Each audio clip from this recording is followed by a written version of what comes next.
చట్టం తన పని తను చేసుకెళ్ళిపోతుంది. తప్పు చేసిన వాడికి ఏదో టైంలో శిక్ష తప్పదు, వెళ్తుంది. దానికి మనం రకరకాల మనుషులు రకరకాలుగా మాట్లాడుతున్నారు. నిన్న వైఎస్ఆర్సీపీ వాళ్ళందరూ బయటకు వచ్చి డీజీపీ ఆఫీస్ లో మాకు రిప్రజెంటేషన్ ఇవ్వలేకపోయాము ఇలాంటి మాటలు మాట్లాడుతూ ఉంటే కర్మ సిద్ధాంతం అన్నది నాకైతే గుర్తొచ్చింది. కొన్ని కర్మ సిద్ధాంతాలు కూడా ఉంటాయి కదా. లాస్ట్ టైం వాళ్ళకి గుర్తు చేయాలి, మమ్మల్ని కనీసం డీజీపీ ఆఫీస్ గేట్ కూడా ముట్టుకొని ఇచ్చేవారు కాదు. మా పార్టీ ఆఫీస్ నుంచి మేము బయలుదేరితే అక్కడ ముళ్ళ కంచెలు లాంటి వేసి ఇనుప కంచెలు వేసేసి పోలీస్ ప్రొటెక్షన్ పెట్టేసి మమ్మల్ని లోపల కూడా వెళ్ళకుండా కిలోమీటర్ అవతలే మమ్మల్ని ఆపేసే పరిస్థితి. ఈరోజు చాలా మంది ఈ 7 నెలల కాలంలో డీజీపీని కలిసిన సందర్భాలు చాలా ఉన్నాయి. వైఎస్ఆర్సీపీ వాళ్ళు ఇదే ఎక్స్ మినిస్టర్ సంబటి రాంబాబు వీళ్ళందరూ కూడా ఈ 7 నెలల్లో 2-3 సార్లు వెళ్ళి డీజీపీని కలిసిన సందర్భం కూడా ఉంది. నిన్న డీజీపీ గారు ఏదో బిజీగా ఉండుంటారు, అక్కడ ఉన్న వాళ్ళకి ఇచ్చి రావాలి. దానికి ఇంత రాద్ధాంతం చేసి మళ్ళీ పైగా డీజీపీ ఆఫీస్ ను కూడా అంటే వాళ్ళు బ్యాక్ ఒకసారి వెళ్ళి వాళ్ళ గతం కూడా ఒకసారి గుర్తు తెచ్చుకుంటా ఉండాలి. దాన్నే కర్మ సిద్ధాంతం అంటారు. అది ఎలా మర్చిపోకూడదు? మనం మర్చిపోయిన కర్మ అన్నది మర్చిపోదు కదా. అక్రమ అరెస్ట్ వైసీపీ ఎప్పుడు అక్రమ అరెస్ట్ అంటది. మమ్మల్ని చేస్తేనేమో అవి కరెక్ట్ అరెస్టులు, ఇవేమో అక్రమ అరెస్టులు. అందులో పెట్టినవేమి సెక్షన్స్ ఒకసారి చూసుకుంటే దానికి అనుగుణంగానే కోర్టు కూడా సబ్మిట్ చేశాము. జడ్జి గారు కూడా రిమాండ్ విధించారు. ఫర్దర్ గా ఏం జరుగుతుందని కోర్టులు చూసుకుంటారు. ఏం మాట్లాడంటే మేము అపోజిషన్లో ఉన్నప్పుడు మమ్మల్ని కనీసం గేటు కూడా తాకనివ్వలేదు, మేము కనీసం గేట్ అయినా తాకనించాము అనేటువంటి మాట మాట్లాడుతున్నారు. ఏం మాటలు ఇవి? అపోజిషన్లో ఎవరున్నా డీజీపీని కలుసుకోవచ్చు, రిప్రజెంటేషన్ చేయవచ్చు. దాని మీద యాక్షన్ తీసుకుంటారా లేదా that is a different matter. ఇవాళ మేము అపోజిషన్లో ఉండి 2 రిప్రజెంటేషన్లు తీసుకువెళ్ళి మేము డీజీపీ గారికి ఇచ్చేటటువంటి ప్రయత్నం చేస్తే డీజీపీ గారు టైం ఇచ్చారు, మేము వెళ్ళిన తర్వాత వెళ్ళిపోయారు. సరే ఎక్కడివ్వాలి ఎవరికి ఇవ్వాలి కనీసం చెప్పకోకుండా వెళ్ళిపోయారు, అవమానపరిచారు అనేటువంటి మా అభిప్రాయం.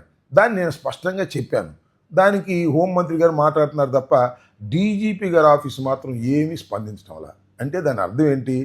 పోయినసారి హోంమంత్రి గారిని గేటు కూడా తాగనివ్వలేదు కాబట్టి ఈసారి వచ్చేవాళ్ళు ఎవరిని ఎలవ్ చేయమాకండి అని హోంమంత్రి గారు చెబితే డీజీపీ గారు చేసినట్టుగా అర్థమవుతుంది. ఇది కరెక్ట్ అయినటువంటి విధానం కాదు, ప్రజాస్వామ్య విరుద్ధమైనది. ప్రభుత్వాలు మారుతుంటాయి, వాళ్ళు హోంమంత్రి ఉంటుంది, రేపు ఇంకొకళ్ళు వస్తారు, మేము అధికారంలోకి రావచ్చు, వాళ్ళ అధికారం నుంచి దిగిపోవచ్చు. ఇలాంటివి చాలా జరుగుతాయి. కానీ IPS officer is IPS officer.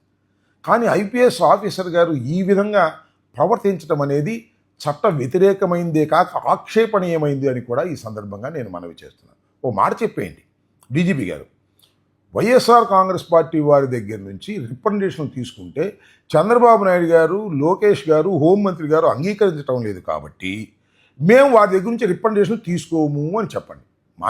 ఇవ్వటం మానేస్తాం. లేదంటే బయట ఒక బాక్స్ పెట్టి లోపలకు రావద్దు, గేటు దగ్గరే వైసీపీ వాళ్ళు రిప్రజెంటేషన్ లోపల వేసి వెళ్ళమని చెప్పండి. ఆ కన్నా చేస్తాం. క్లారిటీ లేకోకుండా ప్రజాస్వామ్యంలో ఎలాగా మాకు ఏదైనా ఇబ్బంది వస్తుంది, రక్షణ కావాల్సి వస్తుంది, ఎస్పీ గారికి చెప్తాం, తర్వాత డీజీపీ గారికి చెప్తాం. ఇది ప్రజాస్వామ్య పద్ధతులు. ఈ పద్ధతులను కూడా మీరు పాటించకపోతే మేము ఎవరికి చెప్పుకోవాలి? హోంమంత్రికి చెప్పాలా, ముఖ్యమంత్రికి చెప్పాలా? చెప్పండి. లేకపోతే న్యాయస్థానానికి వెళ్ళాలా? దీనికోసం న్యాయస్థానానికి వెళ్ళి డీజీపీ గారి ఇంటర్వ్యూ ఇప్పించవలసిందిగా న్యాయస్థానాన్ని కోరటం సమంజసంగా ఉంటుందా? కాబట్టి డీజీపీ గారు పునరాలోచించుకోవాలి. నిన్న జరిగిన సంఘటన మీద మాకు స్పష్టమైనటువంటి భావన కలిగే విధంగా మీరు ఒక ప్రకటన చేయాల్సిన అవసరం ఉంటుందని కూడా నేను మనవి చేస్తాను. లేదు మేము ప్రకటన చేయము, ప్రకటన చేస్తే మమ్మల్ని లోకేష్ ఒప్పుకోడు, ప్రకటన చేస్తే మా హోంమంత్రి ఒప్పుకోరు అనుకుంటే అది మీ ఇష్టం. కానీ స్పష్టత కావలసినటువంటి అవసరం ఉందని కూడా ఈ సందర్భంగా నేను మనవి చేస్తూ ఇంకొక విషయాన్ని ఇక్కడ చెప్పదలుచుకున్నా. ఇవాళ వంశీని అరెస్ట్ చేసింది గన్నవరం తెలుగుదేశం పార్టీ మీద దాడి కేసులో కాదని, అది కేవలం ఒక ఫాల్స్ కేసు, మొన్ననే పెట్టి అరెస్ట్ చేసినటువంటి కేసు అనేది ప్రజలు గమనించాలని కూడా ఈ సందర్భంగా నేను మీ ద్వారా వారికి చెప్పదలుచుకున్నాను. ధన్యవాదాలు. హిట్ టీవీ యాప్, ఇందులో short news, live news, entertainment shows, movies, digital magazines తో పాటు మీ జిల్లా వార్తలను కూడా ఫ్రీగా చూడొచ్చు. అంతేకాదు కేజీ నుంచి పీజీ వరకు విద్యార్థులకు స్కాలర్షిప్ కూడా అందిస్తున్నాం. ప్రతి వారం 10 మందికి లక్కీ డ్రా ద్వారా ఒక్కొక్కరికి 10,000 రూపాయలు అందిస్తున్నాం. ఇంకెందుకు ఆలస్యం?